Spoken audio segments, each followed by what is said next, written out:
Mudando o microfone aqui. Boa noite, você que está chegando aí.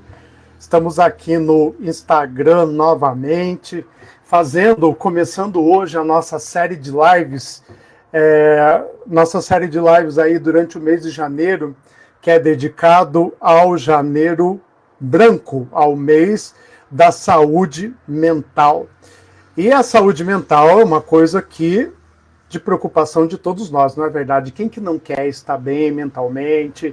Quem que não quer vencer suas travas, vencer os seus problemas e ser uma pessoa melhor? Quem não quer fazer isso? Então, nós vamos fazer uma série de lives todas as quarta-feiras aqui pelo Instagram mesmo, todos esses dias aí, até o dia 31, se eu não me engano, vai ser o último dia que a gente vai fazer a live. Então, já quero dar as boas-vindas para quem está entrando aí, a Tatiana, a Jaque, o Design Decor, entrando aí, Juliana, o Mozão está entrando aí, o Bruno também, todos sejam bem-vindos, compartilha essa live, a gente vai falar de um tema muito legal hoje, que é a dependência emocional. Abílio, boa noite. E eu vou trazer aqui o Bruno para falar com a gente, o Bruno Melo, que é um amigo que eu fiz nesse último ano aí, enquanto nós fizemos aí alguns treinamentos sobre a mente. Eu achei a história dele muito interessante, muito bacana. Ele vai vir compartilhar aqui. Deixa eu colocar ele no palco agora, para a gente poder começar a fazer o nosso bate-papo de hoje. Olha aí o Bruno chegando aí. Boa noite, Bruno. Boa noite, tudo bem, Tarcísio? Tudo ótimo. E aí, tá animado para falar sobre a mente hoje? Dá medo, né, falar sobre a mente? A gente nunca sabe o que é que vai falar.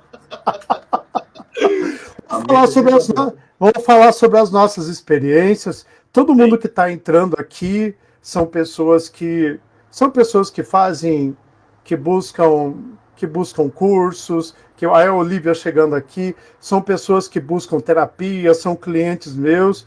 E a gente vai falar um pouquinho aí, durante todo esse mês aí, sobre as nossas experiências, por onde nós estamos indo, por onde a gente está se autoconhecendo, para onde a gente está se achando, as coisas que a gente está corrigindo na nossa vida. E, gente, deixa eu apresentar aqui o Bruno. Ele é escritor, mentor de produtividade. Depois, lá no final, ele vai falar um pouco sobre como funciona as mentorias dele, que é uma coisa muito legal. Inclusive, eu tenho uma mentoria dele aqui, que eu tenho que terminar, já só comecei. Ele é tutor e professor. Vamos lá, Bruno. Quero só perguntar uma coisa para você. Eu sei que nós fizemos o mesmo curso, né? Que a gente está na Aliança Divergente, aprendendo coisas novas lá. E você, sendo mentor, tutor, professor, o que te levou a você ter essa vontade de conhecer mais sobre você mesmo, sobre a mente? O que te levou a entrar nessa trajetória aí? Eu acho que a princípio foi começar a entender um pouco de desenvolvimento pessoal. Então, acho que todo mundo começa com o Wendel Carvalho, com o Pablo Marçal, com esses caras famosos. Sempre tem um curso, sempre tem uma... Eu lembro que o primeiro produto que eu comprei foi um produto que ele era em áudios do Wendel Carvalho, que ele falava muito sobre crenças limitantes, falava muito sobre você se conhecer melhor, você entender de onde vem algumas coisas que você acredita. E querendo ou não, a gente acha que se conhece, né? A princípio, antes de você entrar nesse mundo do desenvolvimento pessoal, do estudo da mente, de tudo sobre dependência emocional, antes disso, você tem a total certeza de que você se conhece, você sabe quem é você, que, né, você não consegue olhar para o teu passado e dizer assim, não, eu tomo minhas decisões hoje baseadas no que eu aprendi com meus pais e meus avós e o que eu fui ouvindo de tios. Então, essas dependências emocionais e tudo mais, vem tudo do passado, a maioria delas, pelo menos, vem do passado. As crenças limitantes vêm normalmente dos mesmos lugares. E eu comecei a dar aula e a ensinar pessoas pelo financeiro, por conta de financeiro, né? Para as pessoas terem organização e produtividade para o financeiro. E aí, quando você conversa com as pessoas, você vê que a crença limitante que é ligada ao financeiro é muito forte. É uma coisa muito forte. Assim, então, eu acho que juntou o desenvolvimento pessoal que eu estava começando a estudar com a necessidade de entender um pouco melhor para poder orientar bem as pessoas. Então, eu fui juntando tudo, sendo que quando você descobre uma coisinha, aí você vê que você não sabe de nada. E aí você começa a descobrir cada vez mais, você vai... cada dia você vai descobrindo que você sabe menos, né? Tem horas que você pensa assim, agora eu sei mais ou menos quem eu sou. Aí no ano seguinte você faz, nossa, naquela época eu não sabia nada de nada. E agora que eu tô começando. Então, antes as pessoas diziam assim, como você é, e eu tinha muita segurança de falar. E hoje eu digo assim, eu conheço mais ou menos 15% de quem eu sou. Entendi. Agora, o interessante é que a gente tem estudado e tem trocado muita figurinha a respeito disso, a questão financeira nossa, né, de todas as pessoas, está muito ligado com as nossas relações emocionais, né? Sim.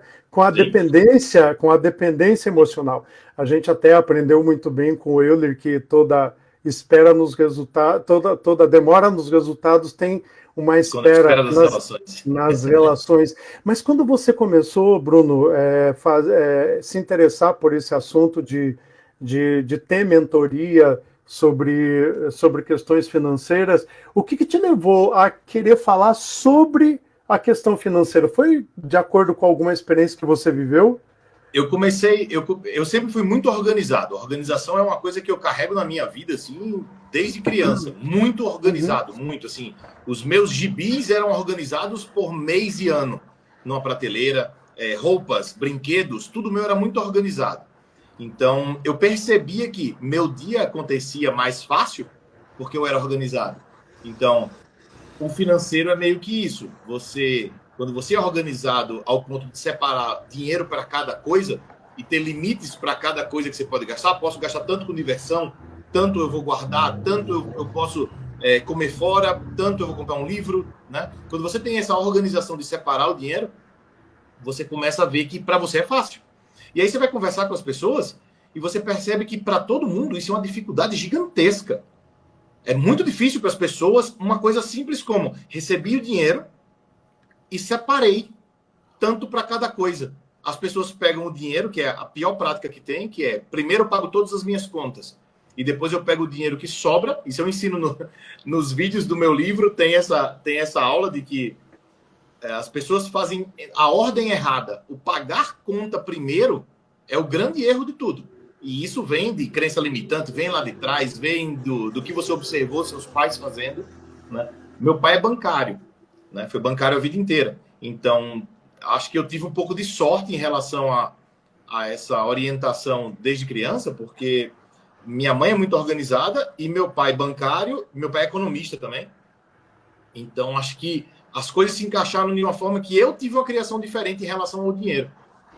Então, e eu percebo quando eu converso com as pessoas, o que para mim às vezes é muito simples, para muita gente é um furacão. E eu digo, não, mas só é separar o dinheiro para isso. Mas como que eu vou fazer isso? Separa. Pega um tanto e separa. Então, agora, olha que interessante. Tem algumas pessoas. Foi bom até se tocar nesse assunto aqui, Bruno, que tem algumas pessoas já falando aqui que a questão delas é o dinheiro. Inclusive, algumas comentando aqui que a qualidade mental, a qualidade emocional piora muito quando a vida financeira está desorganizada. E, segundo o que a gente está aprendendo, o que isso tem a ver com a dependência emocional? Uma coisa pode ser, você não pode ser mais do que alguém. Então, um caso muito comum é pessoas que dão um jeito de gastar o dinheiro porque elas não podem ter mais dinheiro do que o pai, por exemplo. Então, tem muita gente... O pai não era bem sucedido e, de repente, você está tendo a possibilidade de ganhar mais. É tipo assim, às vezes até o pai era bem sucedido, mas essa pessoa tá indo num ritmo tão bom que bateu no teto que o pai tava, sabe? Passou do pai. Independente se o pai era muito ruim, ou era classe média, ou era até rico, mas às vezes tem gente que sobe e a decolagem é muito rápida e começa a voar muito rápido. E daqui a pouco bate no muro. Geralmente o muro é onde o pai chegou. Então isso é bem comum. Não É pode uma coisa passar que dali. não pode Não passar pode ir dali. adiante dali. Isso. É como Então, se estivesse desonrando o pai. Né? isso, Aí que vem exatamente. aquela concepção que se traz, às vezes, até muito religiosa, honrar pai e mãe. Opa, eu não posso ser melhor que o meu pai. Eu Na não posso me verdade, destacar e ir além do que ele. acho que há uma semana, mais ou menos, eu vi um vídeo de um cara que falava, inclusive, de dinheiro, de finanças, e ele fala assim: honrar pai e mãe é exatamente você mostrar para eles que eles te deram condições de ser melhor que eles. Olha que interessante. Isso é honrar pai e mãe. Se você pegou duas pessoas que virou você, você teve duas fontes de conhecimento, duas fontes de inspiração para que você consiga ir mais longe. Então, ir mais longe deveria ser a vontade de todo mundo para dizer: ó, pai, o esforço do senhor valeu a pena. Olha como eu dei certo. Sendo que aí as pessoas fazem o inverso. Parece que não pode ser melhor do que o pai, porque aí vão existir vários tipos vamos dizer assim, de idolatria em relação aos pais. Tem gente que acha o pai perfeito em tal aspecto. Às vezes nem é o financeiro. E aí ele não pode passar do pai naquele ponto. E às vezes a mãe era muito carinhosa. Ah, eu não posso ser muito carinhoso porque aí vou ser mais que minha mãe. Então, às vezes é uma coisa, nem é só financeiro. Tem gente que vê os próprios pais como um muro. Então só vai até bater no muro. Não consegue passar do muro. Então, essa é uma coisa bem comum de se ver. E no financeiro, nossa, isso acontece. Financeiro é muito fácil de encontrar esse tipo de caso. Muito fácil mesmo. É onde mais tem dependência emocional, né? Sim. E é que Olha, a crença limitante e a dependência emocional relacionada a financeiro é bem comum, muito comum. olha, o João aqui está falando aqui, ele é meu cliente também, está falando aqui falta de permissão. Acho que ele está fazendo aliança Está na divergente. aliança Você está na divergente. aliança, João? Conheça essa linguagem aí, Exatamente. geralmente financeiro. O Abílio está falando aqui, a minha amiga Cirlei também está assistindo. Boa noite, Cirlei, seja bem-vinda. Vamos compartilhando a live aí, que o assunto está quente aí. Eu quero dizer para vocês o seguinte: se você tem aí uma situação que você queira comentar, que a gente está falando aqui, bateu, tá fazendo sentido na tua vida, pode escrever aqui para a gente aprofundar. A gente está livre aqui nessa live hoje aqui. Olha, a Olivia está dizendo aqui, vixe, esse assunto aqui é para mim. Ela está dizendo aqui. Coloque a sua situação aqui para que a gente possa. Vocês estão aí com um mentor aí e que entende também sobre a mente, que pode dar já algum spoiler aí, um apoio aí para vocês. E olha que interessante, o Bruno, existe situações em que a pessoa, lógico que inconscientemente, a pessoa não tem consciência disso, porque nem sempre a gente sabe por que a gente tem certas ações ou porque a gente tem dificuldade, bloqueio em algumas coisas. Não está claro para nós. Então, por isso que o estudo da mente vem para cair as fichas, para esclarecer. Sim. Então, existem pessoas que não conseguem ir além porque entende pelas suas próprias crenças que estaria desonrando o pai lá dentro de si, de uma maneira bem discreta. Isso. Mas existe também algumas pessoas em que o pai ou a mãe não permite ir porque não cabe nelas a Isso. compreensão do que ela está tentando. Porque às vezes pode ser naquela vontade de preservar, porque a intenção é boa, Uhum. acaba desencorajando. Se eu fosse você, eu não tentava isso. Se eu fosse você, eu não arriscava tanto assim. Você está com mania de grandeza, está pensando grande demais, você está muito ambicioso, isso não é bom. Como é que a gente pode explicar um pouco melhor isso na dependência emocional? Uma, uma coisa comum de se ver quando são os pais é porque, por padrão, pai e mãe são narcisistas com os filhos. Né? Então, esse é um detalhe que como narcisista, somente na relação, quem estiver escutando a gente não achar que eu estou falando da patologia, né? Eu estou falando só da relação. A relação de pai com filho, de mãe com filho, costuma ser uma relação narcisista por parte dos pais. Por que isso acontece? Por que isso é comum e natural? Qual a missão do pai e da mãe? Não é que o filho viva, sobreviva, se dê bem, estude, seja feliz, tudo isso. Então, a tendência é que os pais tentem tirar o filho de um caminho que ele acha que vai dar errado. E se você parar para ver, você vai abrir um negócio para ganhar muito dinheiro. Primeira coisa que você vai ter que se abraçar é uma coisa chamada risco. E aí o que acontece? Seu pai e sua mãe vão dizer, não corra esse risco. Porque na cabeça deles, quantas pessoas vão dizer assim, minha mãe sempre falou para eu fazer concurso. Por que a mãe incentiva a fazer concurso? Eu conheço um monte de mãe que nunca fez concurso e que incentiva os filhos a fazer concurso. Por que isso acontece? Segurança. Então, para os pais, ver o filho arriscar alguma coisa é uma chance de dar errado, é uma chance de um problema. Então, o que ele faz? Ele trava o filho. Se eu fosse você, eu não fazia isso. Se eu fosse você, eu não botava seu dinheiro nisso. Se eu fosse você, eu não abria esse tipo de negócio. E aí, se a relação do filho e com o pai ou com a mãe é uma relação com muitas dependências emocionais, a tendência é que o filho se encolha. Né? Ele vai se encolher para não ir contra a vontade do pai ou da mãe. E isso a gente vê... É engraçado porque isso acontece até com pais que já morreram. Né? A gente escuta na Aliança mesmo, na Aliança Divergente, a gente escuta com frequência pessoas que trabalham numa profissão que não gostam há 30 anos porque o pai queria que ela fosse aquilo que ela faz. E aí você pergunta assim, tá, mas e teu pai? Meu pai morreu há 20 anos. Você faz, nossa, a pessoa tem uma dependência com o pai que já faleceu há 20 anos e ela não mudou nada na vida dela. Então, você vê como é o peso do desobedecer, né? O peso do desonrar o pai e a mãe é tão grande que a memória do pai ainda está controlando esta pessoa. Isso, a memória do pai é forte. E existe os procuradores do falecido também, ainda né? Tem os... é isso. Ainda tem os procuradores, porque geralmente o defunto sempre deixa um procurador, né?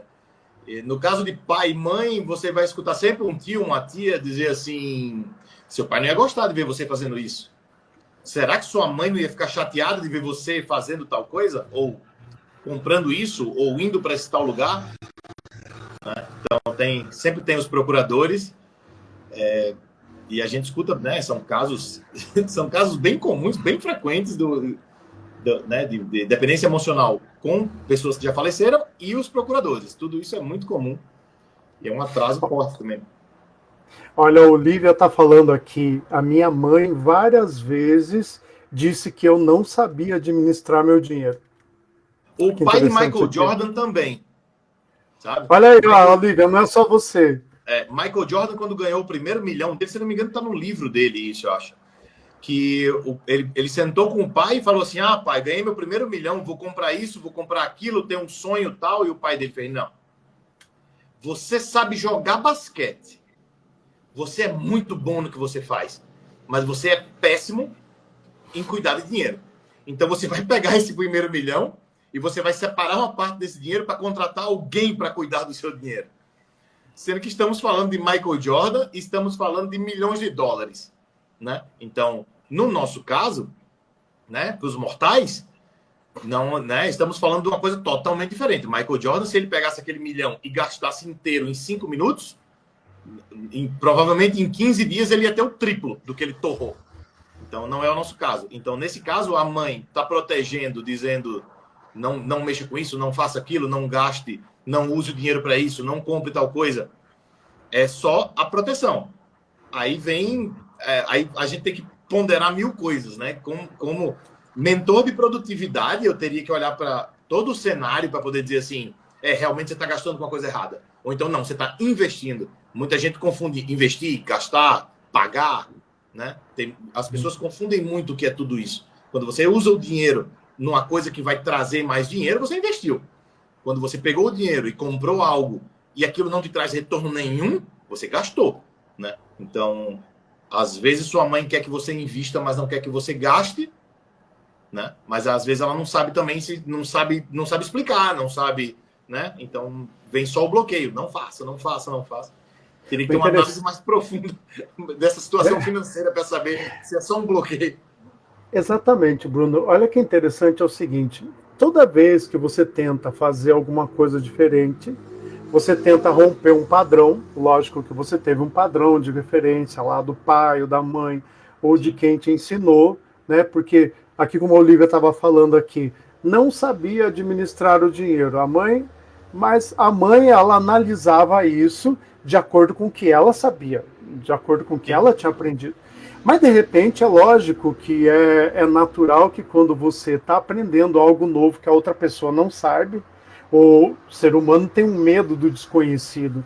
Então, para ele é uma loucura o que você está fazendo. Só que a mente, ela é tão astuta que, assim, quando você tem aquela pontinha de culpa de estar tomando uma decisão cujo é contrário de alguém que você tem uma dependência emocional ou um afeto muito grande, você se sente culpado. E o que vai acontecer no primeiro obstáculo, que é natural, quando você não conhece, você vai ter um obstáculo ali. Você sentiu que o que o pai e o que a mãe falou era verdade. Que era um fracassado, que não sabia lidar com o dinheiro, que não sabia administrar, e daí cai aquela sensação de culpa e a pessoa não consegue focar na solução daquele problema. Ela só sabe se culpar e só sabe. E o medo vai fazer com que ela trave e que não tome decisões. Por padrão, essa parada que a pessoa dá e não avança em relação à decisão que o pai tomou, que a mãe tomou, geralmente é um bloqueio que a gente fala assim, é a verdade do pai, né? Ou a verdade da mãe. Às vezes a pessoa quer viajar para o exterior e lá ela acha que vai conseguir um emprego muito melhor. E a mãe faz, não vá, você vai gastar seu dinheiro. Essa é a verdade da mãe. Na cabeça da mãe, viajar para ir tentar aquele emprego do sonho tende a ser uma grande chance de jogar dinheiro fora. Ou de perder essa grana, ou de ir lá e não ser o que esperava. E a pessoa que está querendo viajar tende a acreditar nessa verdade da mãe ou do pai e não ir. Porque vai entrar o embate das verdades. E do sonho com a verdade. Do sonho de quem quer ir com a verdade de quem não quer que você vá. Né? Então, vai ter esse conflito de verdades, né? Eu perguntei, a primeira vez quando eu fui morar nos Estados Unidos, a primeira vez eu perguntei para o meu pai, eu sentei com o meu pai na varanda de casa, a gente estava olhando para o mar, e eu olhei para o meu pai e falei assim, cara, eu estou pensando em morar nos Estados Unidos, o que é que você acha? Meu pai olhou para mim e falou assim, você está perguntando para a pior pessoa que tem, porque eu nunca fui, eu nunca morei lá, como é que eu vou te falar o que é que eu acho? Eu fiz a verdade. Então, a minha sorte é que ele me respondeu de uma forma que me fez pensar. Mas, por padrão, as pessoas dizem, eu acho que vai dar muito certo, sem pensar em nada. Ou diz, acho que vai dar muito errado, também sem pensar em nada. E como é o pai ou a mãe que você pediu aquele conselho, aquela verdade dele pesa muito para você. Né? Porque, imagine, quem te ensinou a andar não vai saber o que é melhor para você? Quem segurou tua mão para atravessar a rua porque estava te protegendo não vai saber o que é melhor para você? Então, em algum momento da vida, você precisa atravessar a rua sozinho. Né? Que seria a opinião não contar mais do pai e da mãe. Olha, o interessante aqui a gente falar, para ficar bem claro para o pessoal, como a gente está falando aqui de um perfil narcisista, significa assim, quando o perfil narcisista é quando você quer colocar a tua verdade para outra pessoa, o que você acha que é certo. Como se a tua verdade sempre fosse a melhor. E é lógico que, no caso, a gente está dando um exemplo aqui de pai e de mãe. O pai e a mãe sempre foram o exemplo, sempre foram a referência. Então, eles sempre vão querer, de uma forma benéfica, interferir, né? Mas o que se deve prestar muito bem atenção nesses momentos é que, se realmente aquilo é uma verdade, né? Se realmente se tem o conhecimento para se falar daquilo, ou a gente está assumindo essa emoção apenas por uma dependência emocional. É colocar razão acima de tudo, analisar as coisas com razão. Olha que até o João está falando aqui também. A minha mãe precisa aprender o que é investir. Aí diz que eu digo que nunca tenho dinheiro. Olha aí, ó. E nesses casos acontece da pessoa que diz que não tem o dinheiro gastar ele com coisas inúteis para realmente não ter o dinheiro. Para quando alguém pedir, poder dizer, não, eu não tenho e não ter culpa. Porque se você tem o dinheiro e você só nega, só diz para a pessoa, eu não tenho, pode gerar culpa. Mas muita gente torra o dinheiro, gasta ele com porcaria, com coisas inúteis, para ter a certeza de que vai dizer eu não tenho e realmente não vai ter. Então, esse é um ponto importante do dizer que não tem, tendo ou não tendo. Tudo que a pessoa acreditar vai interferir nas ações dela, né? Sem dúvida. Automaticamente. Automaticamente. Mas Sem dúvida. agora, Bruno, a gente falou bastante dessa questão. A gente está dando um exemplo, gente. A gente está falando de pai e mãe aqui, Mas mas padrão. pode ser alguém da família, pode ser também cônjuge, parceiro, companheiro, namorado, noivo, colega de trabalho, parente, pode ser como é que é, Avô e patrão, avó. Os avós também têm muita avô, influência. pode ser qualquer pessoa, avô e avó. A gente está falando do pensamento deles que acabam controlando a nossa vida. Mas, assim, ó, a gente falou do problema. Mas como que a gente pode fazer para cortar esse tipo de vínculo nocivo, negativo, sem que afete e arranhe a relação? É o se livrar da dependência emocional. Existe. A gente usa o termo impor limites, né? Colocar limites, definir limites, mas muitas pessoas confundem os extremos. Então, primeiro que quando você define um limite ou estabelece algum limite com alguém, não significa que a relação vai acabar. Não significa também que você vai brigar com alguém para impor um limite. Então, muita gente leva o definir limites como se fosse uma coisa de para eu poder dizer não, a gente vai ter que brigar. Porque o dizer não para quem você tem dependência emocional costuma ser mais difícil do que das pessoas que você não tem. Se uma pessoa desconhecida na rua te pedir uma coisa e você não tem, você vai, não tem. Mas quando alguém que você tem dependência emocional te pede alguma coisa para você falar o não tenho, é muito mais difícil. Né? Então, o impor limites, às vezes, por conta da dependência emocional, pode ser forçado a ser feito da forma brusca ou ser forçado a ser feito de uma forma que machuque a relação. Então, isso é um cuidado que se deve ter. A gente usa muito o termo conversa difícil. Né? Eu já li Exatamente. eu já li dois livros que não têm relação nenhuma com a Aliança Divergente, mas que também utilizam o termo conversa difícil. Eu estava lendo aquele Comunicação Não Violenta e mais uns dois, os outros eram artigos, não eram livros. E eles usam o termo conversa difícil. Alguns ligados a ser difícil por conta de acontecimentos, né? Que tem que expor acontecimentos e reviver um momento ruim para poder conversar. Por isso que é complicado, porque é uma conversa que vai trazer para como se fosse vai lembrar de coisas que nenhum dos dois queriam lembrar. Então, por isso que ela é considerada difícil. E a maioria dos outros casos era difícil por conta da dependência emocional. É muito difícil você conversar com alguém, por exemplo, como seu pai e sua mãe, que você tem aquela ideia do honrar o pai e a mãe. É muito difícil você sentar e dizer o que realmente te incomoda, dizer o que é que você não quer mais. Um caso clássico, a mulher se casa, tem filho, se divorcia, volta para a casa dos pais. Quando ela volta para a casa dos pais, a mãe quer interferir na criação do filho. Então, vem aquele papo de avó é 2 vezes mãe, né? E a mãe se sente numa posição ruim porque a avó está em cima da criança toda hora, às vezes ensinando coisas que a mãe não aprova, e essa mãe vai ter que sentar com a mãe dela, com a avó da relação, e dizer, mãe, é o seguinte, não tá, isso que você está ensinando para o meu filho, eu não quero. Mas eu posso te garantir que essa não é uma conversa fácil. A maioria, a mulherada, já escutei vários casos da mulherada dizendo assim, é complicado.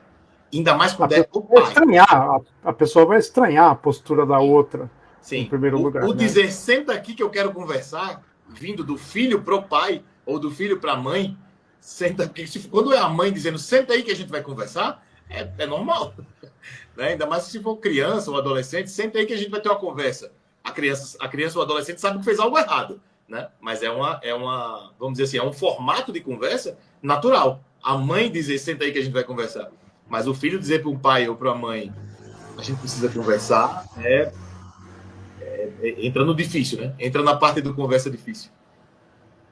O interessante é que quando você aprende a se posicionar e ter essas conversas, você não precisa, porque o que geralmente acontece, né? A gente, quando alguém está interferindo demais na nossa vida, a gente tende a acionar o nosso princípio de sobrevivência. Então, Sim. a gente explode para se defender, ou a gente cai numa discussão, num bate-boca, e aquilo acaba gerando só em mágoa e ferida e não acaba dando em nada, né? A outra pessoa vai querer, através até do silêncio, da briga, que continuar te controlando, porque é difícil alguém que queira abrir e dizer bem assim, não, eu errei, eu me excedi e tudo mais. Mas o interessante é que a conversa ela só é difícil porque é diferente, porque é um padrão que você não tem. Sim, não Mas está quando você acostumado. começa, não está acostumado. Mas quando você começa a ter as conversas e pontuar e dizer bem assim, eu tive que uma vez, até mesmo por conta de conceitos religiosos, foi bem interessante isso que aconteceu comigo. Por conta de conceitos religiosos, apareceu até o diabo no meio, né? O diabo no meio como um argumento de compreensão. Eu falei bem assim, olha, eu sou adulto. A primeira coisa que a gente faz, né, na verdade, é a gente parar de controlar também, né? Porque Sim. quando alguém controla a vida de alguém, também dá o direito do outro controlar a sua. Ah, fulano se mete na minha vida, eu vou me meter na vida Abre também. margem. Mas eu tive que dizer uma vez, dizer bem assim, olha, se for a questão do diabo, se for a questão do inferno, é uma decisão minha, eu estou consciente, eu sou adulto. Uhum. Não é mesmo? Você é adulto. As pessoas são adultos. Quem é que precisa ainda da aprovação do outro, da aprovação do pai e da mãe para fazer alguma coisa, da aprovação de outra pessoa? É a criança, que Sim. ainda não tem a parte da decisão formada até os 12 anos, né? Não tem ainda a autonomia, mas a partir do momento que você tem autonomia para decidir por você mesmo, você está assumindo a consequência de tudo. Você está assumindo o resultado de tudo.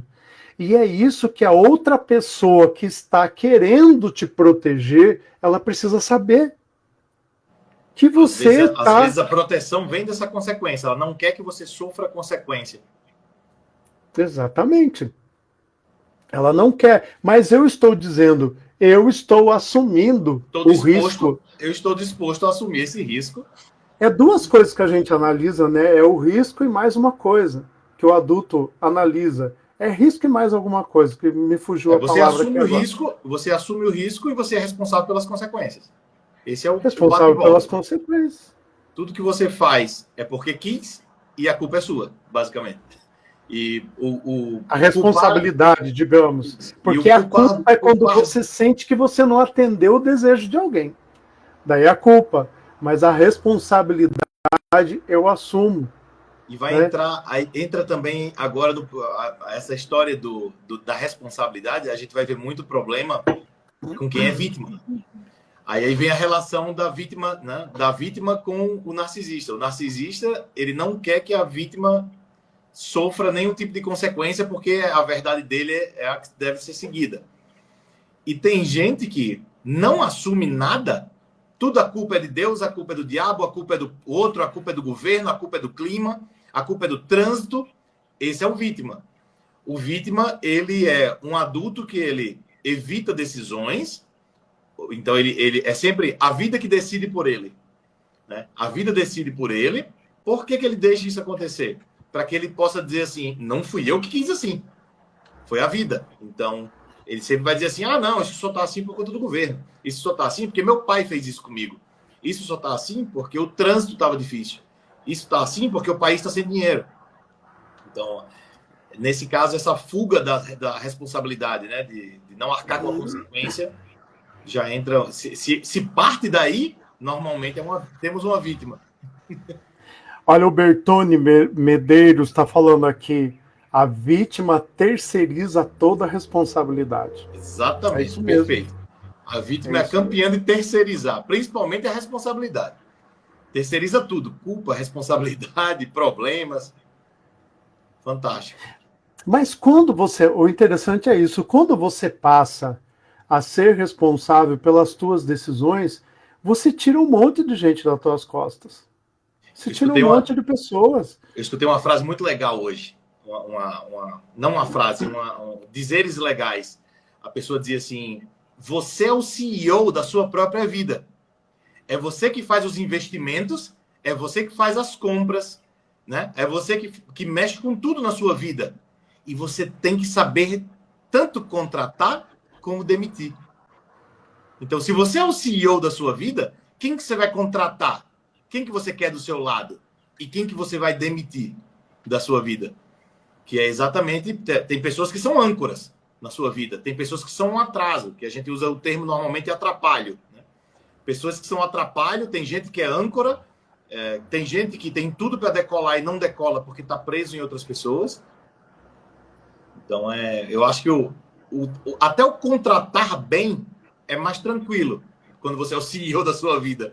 É fácil contratar bem. O problema é que as pessoas contratam muito. E aí, na hora de demitir, tem problema em demitir. Então, contratar muito é fácil. O que é que você faz? Todo mundo que vier falar comigo é amigo. Todo mundo que encostar em mim pode participar da minha vida. Seja bom ou seja ruim.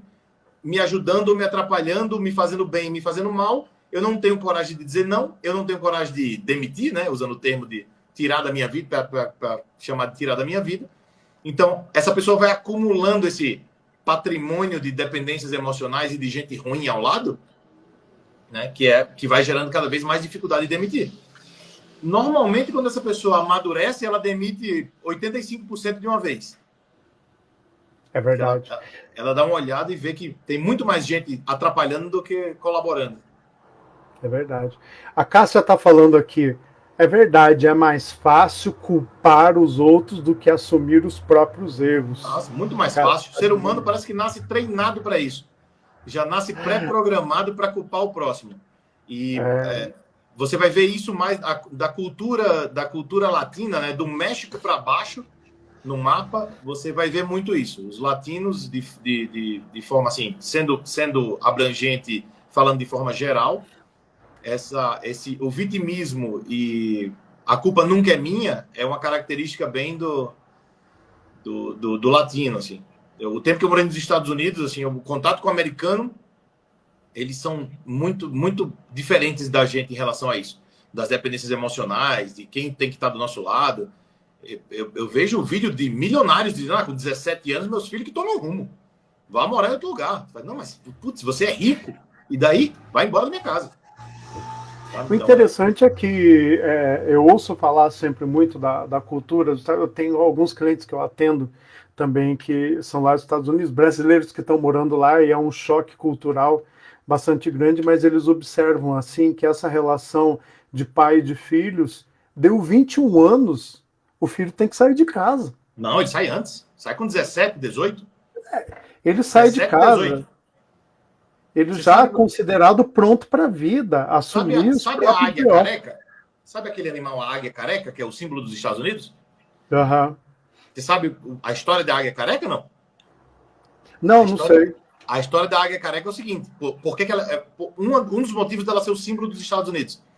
A águia careca, quando ela vai ensinar os filhotes a voar, eles nem têm penas ainda. Eles ainda sem penas, ela pega o filhote e voa muito alto, mas muito alto mesmo. E quando ela tá lá em cima, ela larga ele, sem pena, sem nada. E ele vem se batendo de cima para baixo. Ele não tem nem as penas para voar, né? Ele nem sabe voar nem nada. Então ele vem se batendo, se batendo, se batendo, se batendo. Chega um momento que ela pega ele e coloca de volta no ninho. E aí pega o próximo, vai lá em cima. E ela faz com todos. No decorrer da vida deles, vamos dizer assim, da infância, né? Não sei como chama de animal, mas da infância do animal, ela vai cada vez pegando ele mais embaixo. Cada vez ela solta mais de cima e cada vez ela salva ele mais embaixo. Mas tudo isso que ela está fazendo, ela está dando condições a ele de aprender a voar. Ela está ensinando a ele a voar. Então é isso que ela está fazendo. Então, quando chegar um momento que ela achar que ele está pronto para voar, como o pai quando vê o filho com 17 anos, ela larga. Se ele não voar, ele morre. Então, esse é uma das histórias que os americanos seguem, né? Que os americanos seguem nessa parte da criação dos filhos. Aí onde é que mora a diferença dos latinos? Eles têm a educação de ponta, eles têm emprego para todo lado. Então, aqui é mais complicado. O Brasil não tem a quantidade de empregos que tem lá. O salário de lá, alguém fala, o salário mínimo dos Estados Unidos é $5 e pouco. Cara, ninguém ganha menos de 20. Esse salário mínimo lá é simbólico. Se você oferecer $5,75 por hora, que é o mínimo de lá, não aparece ninguém para fazer nada para você. Porque tem McDonald's paga, sei lá, 15 por hora para a pessoa fritar batata. Quem que vai trabalhar por 5? Sabe? Então, o país dá condições, os pais dão condições, a educação é de qualidade, o governo dá muito apoio. Porque tem essa demanda, né? Tem emprego atender essa sobrando. Demanda aí também. Tem emprego sobrando, tem tudo. Então, olha só, aqui, a Olivia está falando aqui também, eu ainda tenho dificuldade em demitir, mas estou no processo. É um processo complicado. É o se livrar da dependência emocional. Isso. Né? O que o outro vai pensar? O que o outro vai pensar de mim? O que o outro vai falar? O que ele vai falar das minhas costas? O que ele vai me criticar? Ele vai falar mal para os outros de mim? E aquele medo. E quando a gente sente esse medo, ainda é a dependência emocional batendo ali. Deixa eu só pegar aqui o carregador. Beleza. E que não tem, né? Não tem uma outra forma a não ser fazer diferente. Fazer diferente, que faz parte do nosso processo de reprogramação mental, é a gente entender, compreender e fazer diferente. E nesse fazer diferente vai acontecer um monte de imprevisto, né, Bruno? Mas quando fica legal a demissão? Quando acontece imprevisto, que é bom. Sabe quando fica legal a demissão das pessoas na sua vida? Quando você precisa demitir. Você passa por uma situação difícil e você precisa demitir. Um jeito de precisar demitir e morar em outro país, por exemplo. E morar em outro país, você obrigatoriamente demite todo mundo da sua vida. Você é meio que obrigado a ir para um ambiente que você não pode levar todo mundo com você. E quando você vai para outro lugar, se a tua vida decola, você para e pensa, nossa, poderia ter decolado muito antes. E aí você valoriza essa demissão. Ou quando acontece alguma coisa muito brusca, de você, sei lá, brigar com uma pessoa que você considera muito amigo e por algum motivo vocês discutem e não se falam nunca mais. E a partir daquilo tua vida decola, por exemplo. E aí você pensa, nossa, poderia ter sido antes. Então, o demitir, quando acontece alguma coisa na sua vida que a demissão faz todo sentido, aí você aprende a demitir. E normalmente você para de contratar. Todo mundo fala coragem. Assim, quem tem amigo de infância não precisa de colega de trabalho, né? Exatamente. A Olivia falando de novo, é bem isso. Que dor eu vou causar no outro. Olha lá. Caindo as fichas aí no pessoal. Esse o intuito dessa live. É esse o intuito. Começar esse ano já desfazendo, demitindo e desfazendo. Olivia, uma coisa legal para a Olivia pensar. O do outro é do outro. Ah, mas aí ele vai se chatear comigo. Se chegou para ele, é dele. Né? Vai ter que lidar com isso, assim como você teve que lidar com as suas demandas também, né? A Cássia está dizendo aqui, olha o pessoal participando, hein? Estamos gostando do assunto aqui. Eu aprendi a demitir com a dor. Quer dizer, viu? Que não foi fácil. Algum evento brusco aconteceu. Com certeza. A gente sabe porque a Cássia comenta sempre aqui, né? Das questões dela. Realmente, um exemplo bem forte aconteceu com ela. Hoje fica na minha vida quem eu quero. Se não me agrega nada, cai Maravilha. fora. Aí é quem já aprendeu a demitir. Aprendeu a demitir. Quem já aprendeu a demitir pensa assim. Uma coisa que eu acho bem interessante a gente tocar no assunto, Bruno, é relação conjugal, casais. E quando existe a dependência emocional com a mãe, principalmente do homem, mas ele está casado, como é que fica essa relação? Muito comum também. Esse é um fardo que muitos homens carregam, de ele casa, mas ele não consegue se divorciar da mãe, vamos dizer assim. Né? Então existe uma leva muito grande de homens que a gente percebe que ele se junta com uma mulher, mas ele é casado mesmo com a mãe. Por que ele é casado mesmo com a mãe? Porque a mãe vem antes da esposa. Então, quando a mãe vem antes da esposa, né, significa que tem alguma coisa errada. Porque no momento que você sai do ninho dos seus pais e você monta sua nova família, né, os seus pais passam a ser parentes. Eles não são mais família. Família, você está construindo uma nova. Então, família é você, seu cônjuge, filhos, se você optar por filhos. Mas ninguém consegue sair carregando pai, mãe, tio e tia e sobrinho e não sei o que, todo mundo nas costas.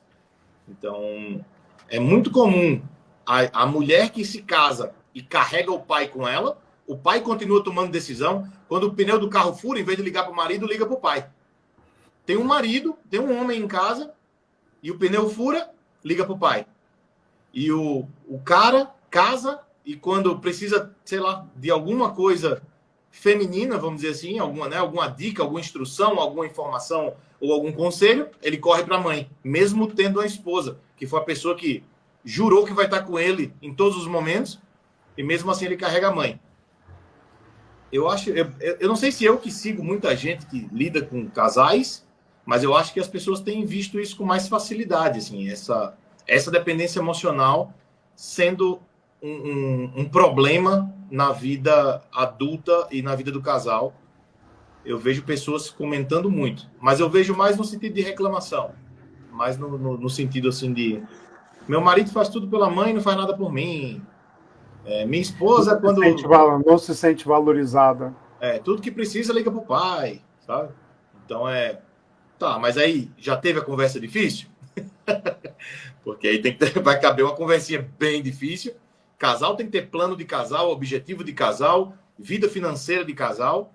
Eu tenho dois dos meus livros, que são os dois que são ligados ao financeiro. Um é sobre planejamento, que envolve tanto quem é solteiro, quem é casado com os filhos, casado com filhos e divorciados. Né? O livro trata desde planos orçamentários e financeiros para quem vai começar a morar junto, né? Que são os noivos, vamos dizer assim, que vão começar a morar juntos, até para quem já é divorciado e precisa de organização por conta de pensão alimentícia ou esse tipo de situação. E o segundo livro, ele é sobre comunicação financeira. Qual é o nome desse primeiro livro aí, Bruno? O primeiro é O Legado da Prosperidade, é o que você comprou. O Legado da Prosperidade. Vou colocar aqui até para o pessoal saber.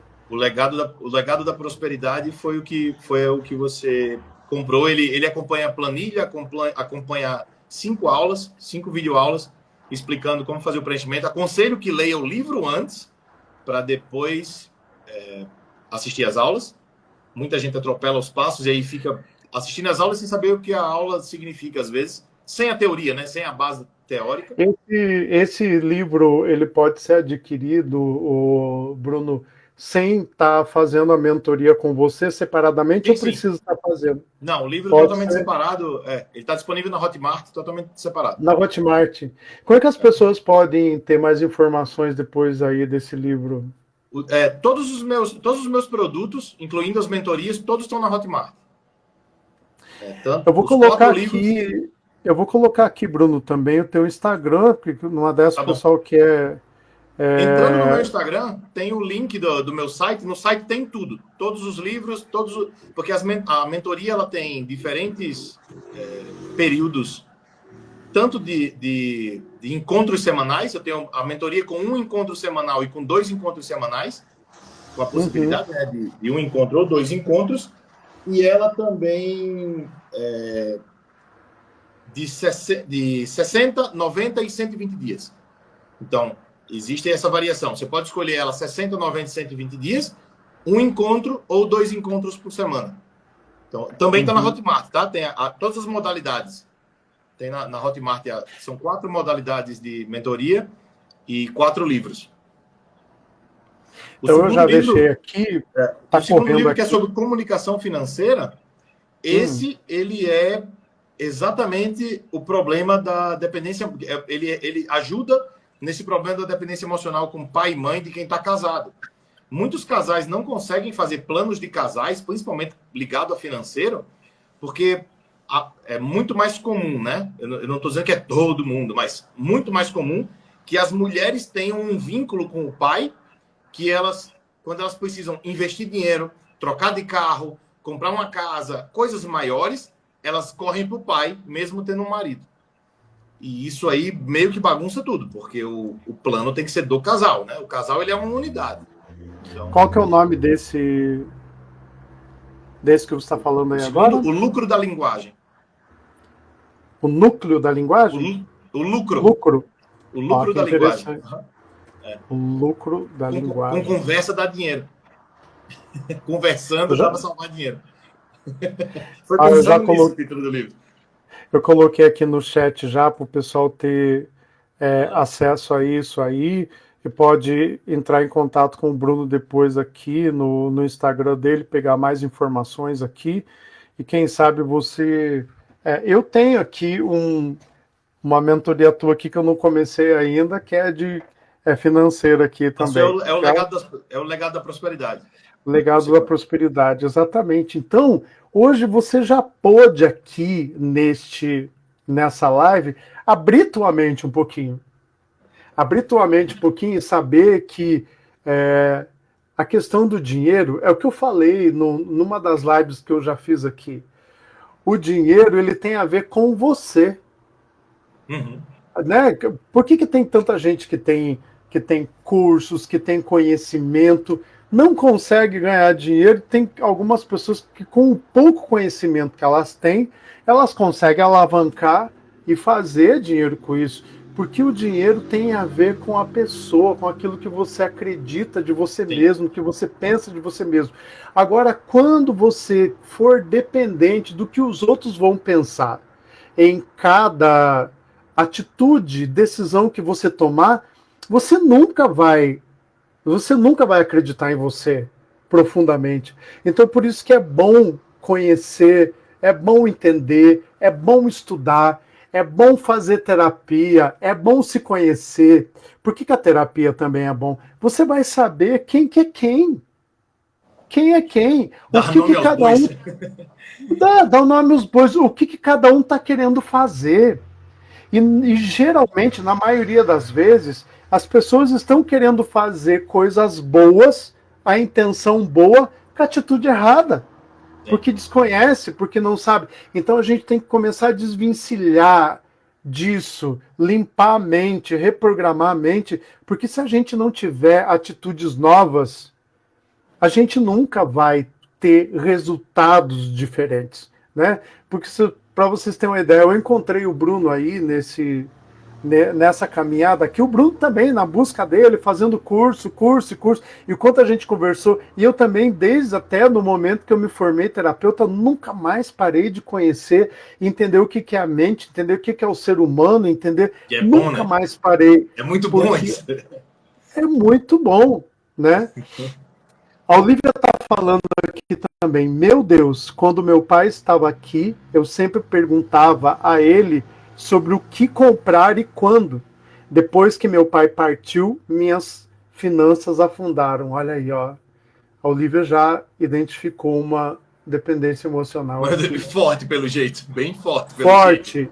Você veja, mesmo que o pai já foi, o padrão do pai ainda estava, porque agora teve uma consciência. Para esse caso, Tarcísio, eu digo sempre assim, que na cabeça da gente tem uma versão virtual das pessoas. Então, mesmo que o pai dela saia de perto, ou foi morar em outra cidade, ou porque faleceu, ou porque foi morar num estado diferente ou em outro país, existe na cabeça dela uma versão viva do pai. O que é essa versão viva do pai? O que ele pensava, como ele resolvia as próprias coisas dele, os valores, os costumes. Então, a gente tem uma versão virtual das pessoas dentro da nossa cabeça. Uma coisa interessante aconteceu comigo um dia desse que eu parei para pensar sobre esse tema e fiz algumas anotações. Uma coisa que acontece muito na gente é tomar decisões baseadas na versão virtual que a gente tem de alguém na nossa cabeça, mas a nossa versão está desatualizada. Por exemplo, você pode estar tomando uma decisão com um pensamento que a tua mãe tinha há 20 anos atrás. Porque há 20 anos atrás tua mãe falou uma coisa que ela não acha mais aquilo hoje. A opinião dela mudou. Mas a tua versão virtual dela na tua cabeça ainda acredita que ela pensaria daquela forma de 20 anos atrás. Isso é bem comum também. Então, a gente precisa também atualizar a versão das pessoas na nossa cabeça. Como que você faz isso? Perguntando o que elas acham sobre coisas. Isso muda muito. Se você pergunta para alguém o que você acha sobre tal assunto, e essa pessoa já tinha te contado isso antes, quando ela te falar essa nova versão, talvez seja o inverso do que ela falou há 20 anos atrás, 10 anos atrás. Talvez ela tenha mudado de opinião, né? E você ainda carrega aquela ideia, um exemplo bobo, uma cor. Vamos dizer que sua mãe falou para você um dia, eu só gosto de blusas azuis. Eu amo ganhar um presente que seja uma blusa. E quando é azul, eu fico muito feliz. E isso ela te falou há 25 anos atrás. Aí quando é o aniversário da sua mãe, você vai lá comprar. O que é que você vai comprar? Uma blusa azul. Você compra e leva. Sendo que há 5 anos aconteceu uma coisa com a sua mãe bem triste, que ela passou a não ter mais nada azul. Né? E aí você vai lá e dá a blusa azul. Por quê? Porque aquela versão da tua mãe na tua cabeça está desatualizada. Então tem muita coisa que é assim na nossa cabeça também. As versões das pessoas, do que as pessoas acham, né, na nossa cabeça está desatualizado. Exatamente. Uau, hein, gente? Que assunto hoje, hein? Que profundidade do assunto hoje. Que bom que vocês estão comentando aqui, vocês gostaram. Eu já vi que bastante gente aqui começou a seguir meu perfil também. E aproveita, né, gente, esse início de ano aí. Você não tem como fazer algo diferente sem você tomar uma decisão diferente. Então, aproveita esse ano, toma uma decisão por você, porque ninguém entrou aqui nessa live pelo mero acaso aqui. Então é preciso compreender, é preciso ter coragem para fazer as mudanças, para demitir, para colocar limite, para chegar. Eu digo para vocês o seguinte, o Bruno também, ele comunga da mesma opinião que eu. A gente pensa igual em muita coisa. Nós mesmos, assim, quantas dificuldades a gente teve para mudar, então a gente teve que aprender, até que alguma coisa despertasse a mente da gente e dissesse assim, é isso. Porque quantos anos a gente viveu em determinados padrões? Quantos anos? E a mudança então, dói, né? Precisa a mudança mudar. É dolorida. A mudança é bem dolorida. Olha aqui a Ângela falando aqui também. É terrível para uma mãe descobrir que a filha toma suas decisões pelo que ela acha que a mãe pensa. É muita responsabilidade nas costas da mãe. É a filha vítima com a mãe narcisista. Isso é um clássico. Isso é um clássico, porque às vezes ela internalizou tantas coisas que a mãe falou, e a mãe falou porque é o trabalho dela orientar, né? E tirar o filho do caminho do perigo, vamos dizer assim. E chega uma hora que, se a filha não entende que aquilo era passageiro e que a partir dos 12 anos de idade ela começa a tomar as próprias decisões e arcar com as próprias consequências, com 15, 16, ela já vai estar arcando quase com 100% de tudo que acontece. E com 18, a pancada quem vai receber ela sozinha, quando esse desmame da mãe acontece, aí ela vai para a vida tranquila. Mas se ela vai para a vida e ela culpa a mãe por tudo que acontece, é porque falta um pouco de coragem de assumir, né? De tomar decisão e assumir. Então, é mais fácil decidir com o que a mãe dizia, porque se der errado, não fui eu, foi ela.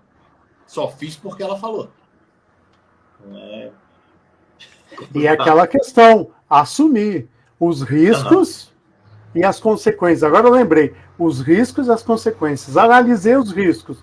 Tem risco, existe consequência. Analisei, então eu assumo quando o resultado vier. Tanto o resultado positivo quanto negativo. Não é o outro. É a minha escolha. É a minha escolha. Porque por mais que você queira proteger alguém, você não consegue escolher por ninguém. Existem você não algumas consegue técnicas, fazer por essa pessoa. Existem algumas técnicas do mundo dos projetos que chamam mitigação de risco, né? Que é uma coisa bem fácil de encontrar até. Quando você for tomar uma decisão na sua vida que seja mais difícil, dá uma pesquisada na internet sobre técnicas de mitigação de risco.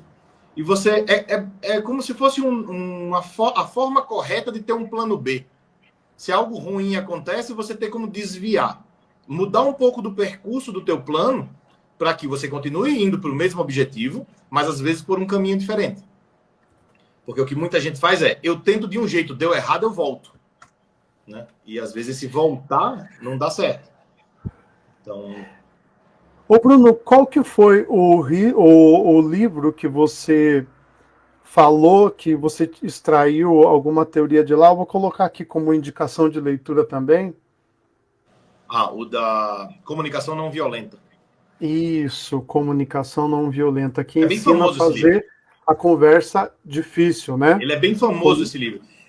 Ele é muito... Ele é uma grande referência, na verdade. Esse livro é uma grande referência. Se você for acompanhar perfis de pessoas que falam sobre falar em público, conversas difíceis, sobre pessoas que estão dando curso para palestrantes e para pessoas que falam em público de forma geral, esse livro sempre está na lista dos indicados, porque ele é famosíssimo no mundo inteiro, esse livro. Ele é fininho, é um livrinho assim, fininho, pequenininho, mas com as informações bem valiosas.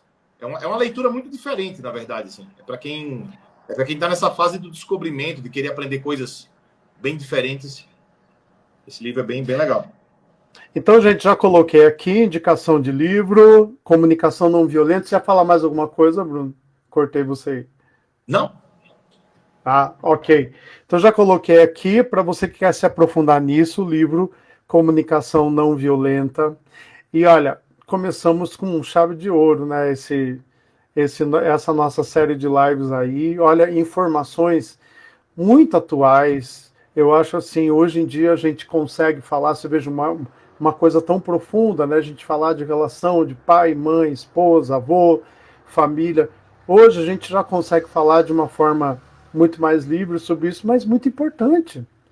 É muito importante, né? A gente entender que a gente é um ser único neste mundo e que a gente tem o nosso próprio caminho, né? Descobrir e ter o nosso próprio caminho.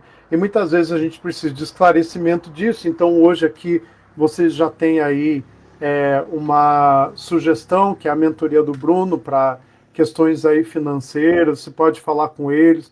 Você também pode tomar a decisão de começar a fazer um trabalho emocional de terapia, de hipnoterapia, ressignificando as coisas dentro de vocês, que vocês podem falar comigo. Então tome uma decisão.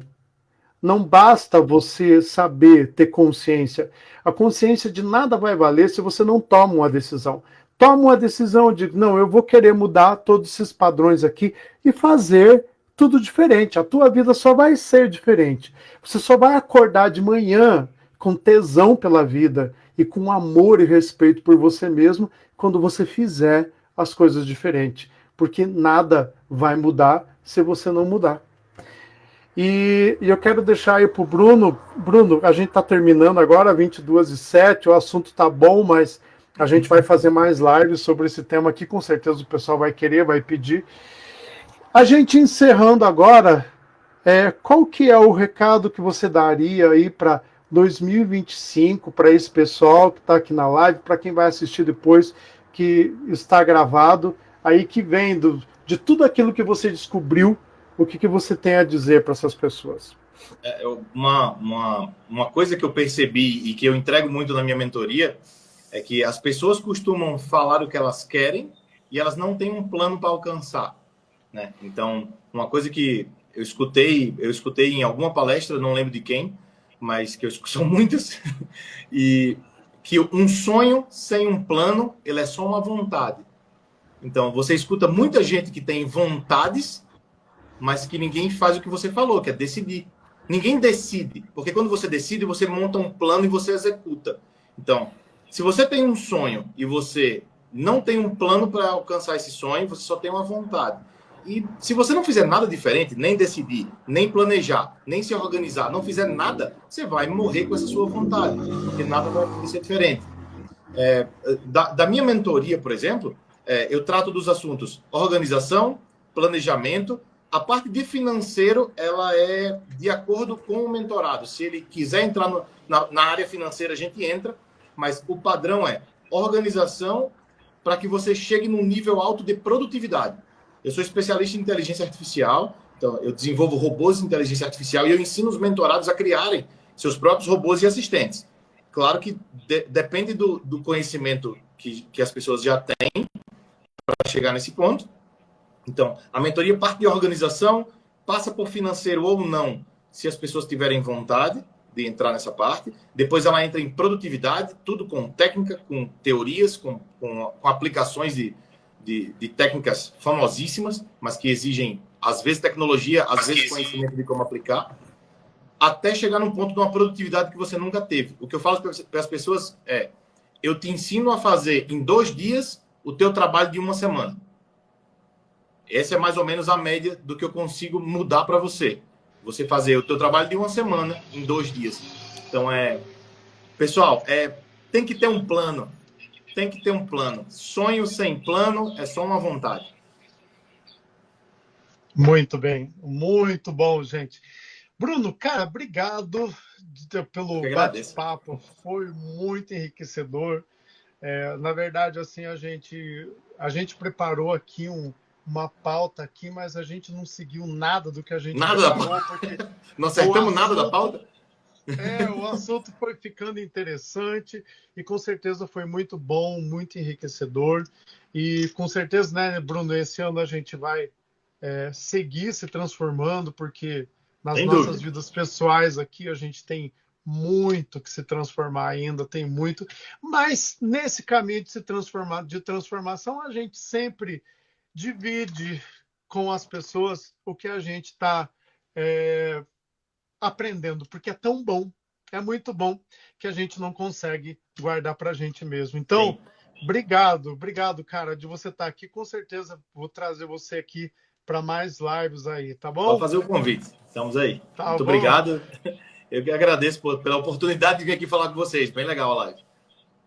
Um grande abraço, meu querido. Vou tirar você daqui agora. Então, gente, gostaram do conteúdo? Bacana, né? Foi muito legal. Então, hoje foi só o começo. Obrigado, Luci. Obrigado, Jussara. Gratidão. Ângela falando boa noite.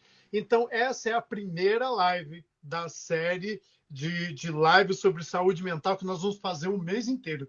Então, quarta-feira que vem, vamos estar aqui de novo, no mesmo horário, com outro assunto, com outra pessoa. E eu quero ver você aqui. Eu quero que você traga mais pessoas aqui para a gente terminar este mês com muita compreensão e com muita vontade de mudança, com muita vontade. Às vezes o que você está precisando é uma atitude apenas diferente da tua vida. E se você muda, tudo muda na tua vida. Gratidão pela presença de todo mundo. Gratidão por você estar aqui. Boa noite para vocês. Tenham um resto de semana maravilhoso e uma noite de descanso também maravilhosa. Eu espero vocês aqui na quarta-feira que vem, no mesmo horário. Tchau, gente.